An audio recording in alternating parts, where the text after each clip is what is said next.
Hello, and welcome to this video. I'm Marco, and today I'm going to show you how to make these beautiful canyons in Blender. This is just a 2D plane with a shader that controls the displacement in the Z-axis. Let's start by deleting everything and adding a plane object to the scene. Scale it up and make sure to apply the scale. Now let's edit the clipping of the viewport so that we can clearly see the whole object. Let's open a side area and select Shader Editor from the drop-down. Change the look in the color management panel to high contrast and add a sky texture to the world shader.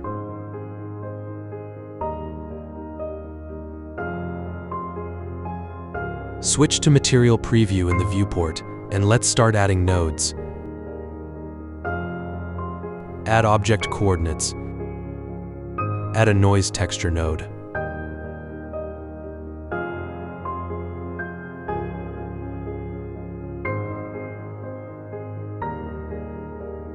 Let's add a mix node and another noise texture.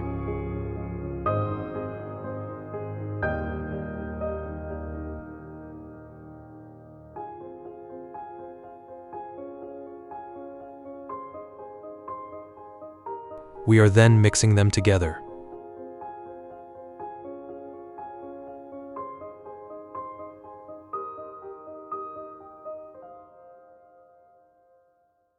Finally, we are using the output as a coordinate system for a Voronoi texture set to distance to edge.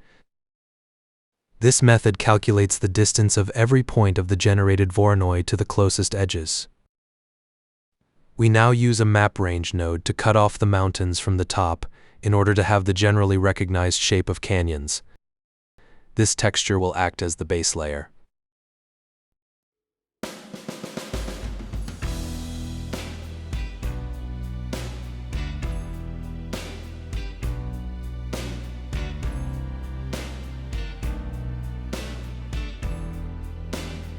Let's add a value node and call it Remover. This input is going to be used to reduce the size of the canyons.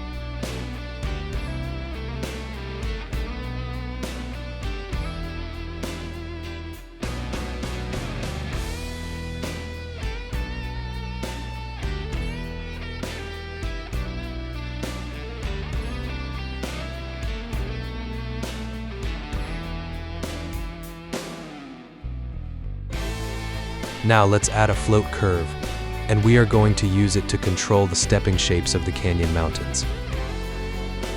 Every spike you add in the curve is going to be a visible step in the final shape.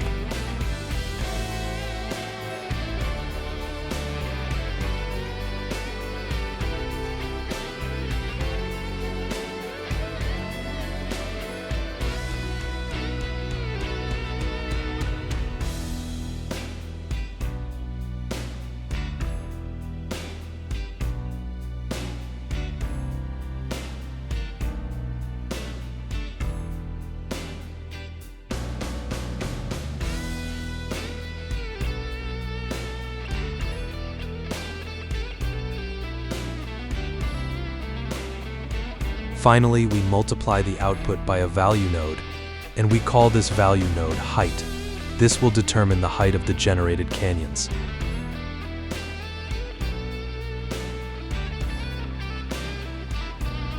Let's add a displacement node, which allows converting the height map into a vector for the displacement of the geometry.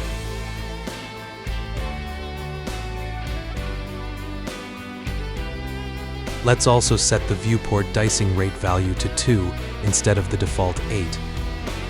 In the Modifiers section, add a Subdivision Surface modifier and enable Adaptive Subdivision. This feature allows subdividing the mesh the closer it is to the camera. Also, let's not forget to go in the Material Properties and change the Displacement method to Displacement Only. Here we go. Now we got the main geometry displaced.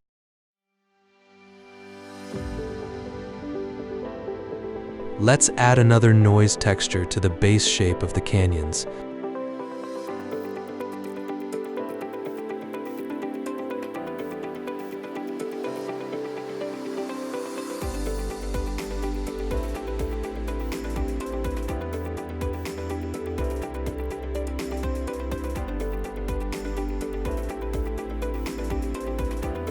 and another 2 noise textures will handle different level of details, like small rocks and variations in the terrain.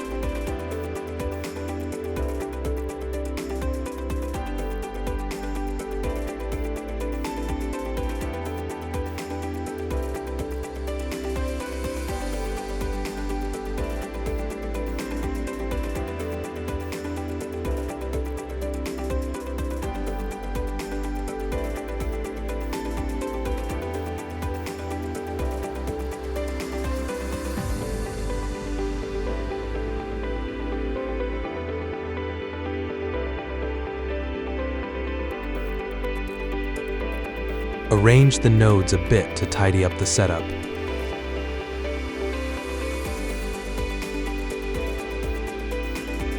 Add an object coordinate node and take only the Z part of the vector and mix it with a noise texture.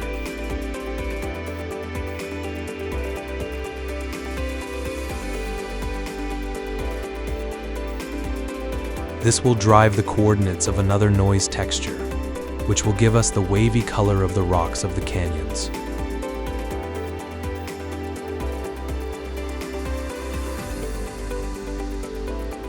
Add a color ramp node and play with the colors to obtain something that resembles red rocks.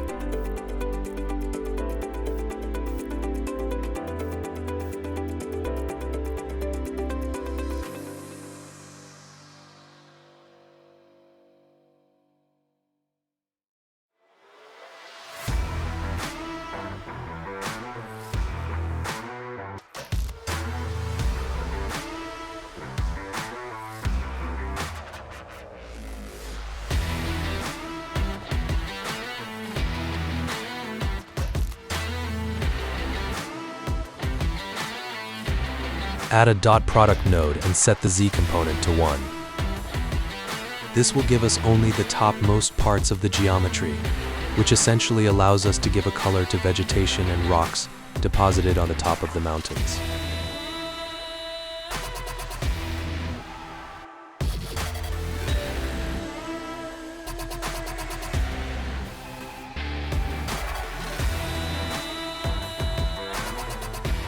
For the rocks color, let's use a noise texture.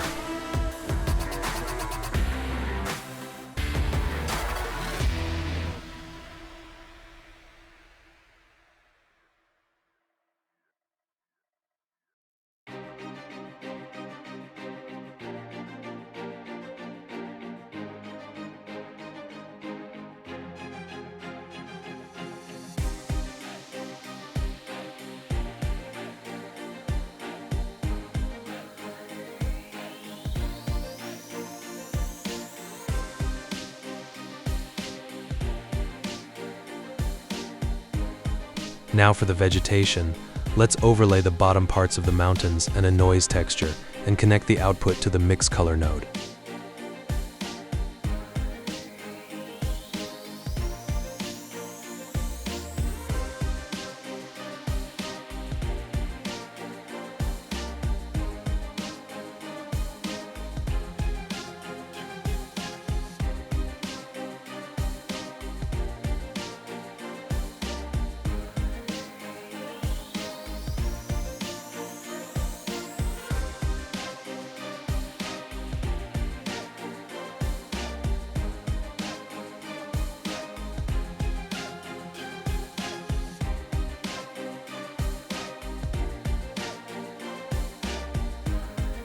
Connect the color to the base color input of the principled BSDF node.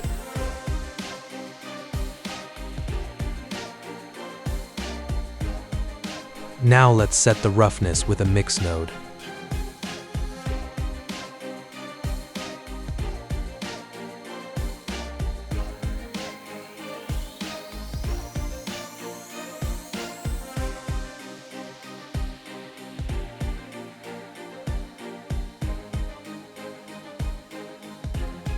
Let's also create roughness for the diffuse input of the principled shader. This is meant to be one for materials with very high roughness like the moon or bricks.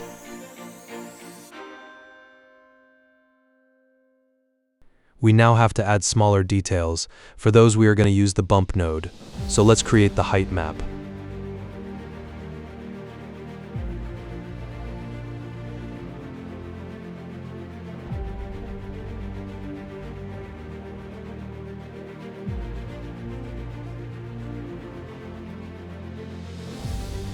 We mix different noise and Voronoi nodes to create smaller rocks, stones, and cracks that are visible on the sides and top parts of real canyons.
Finally, let's add the bump node and connect our output into the height input. In the end, connect the normal into the normal of the principled BSDF. Here we go, we made it. Thanks for following me through to the end. I hope you found this tutorial helpful.